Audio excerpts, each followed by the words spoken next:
Hier s'est donc achevé après 10 mois d'audience le procès des attentats du 13 novembre. Des peines de 2 ans à la perpétuité incompressible pour Salah Abdeslam.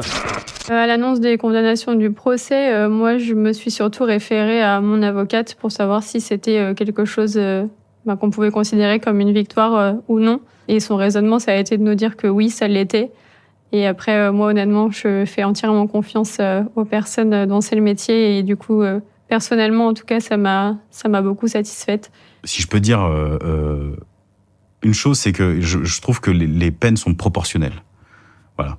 On a montré vraiment ce que c'est qu'un état de droit, avec cette justice qui a condamné sévèrement les gens qui étaient dans le box, qui n'étaient pas ceux qui avaient attaqué, puisqu'ils étaient tous morts réellement, mais tous ceux qui avaient participé à la mise en place de ces attaques ont été condamnés.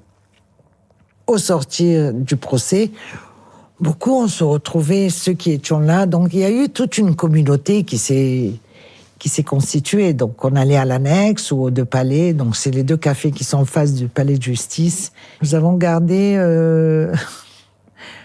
le premier jeudi du mois, on se retrouve là-bas. Il y a quelque chose qui s'est créé là.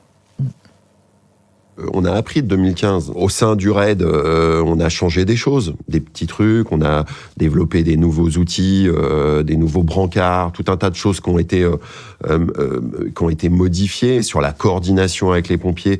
Tout ça, on a amélioré. Comment on s'intègre encore plus vite et qu'on peut ensuite ne pas perdre plus de temps pour les évacuer, pour les confier aux pompiers, pour que les pompiers les emmènent le plus vite possible à l'hôpital.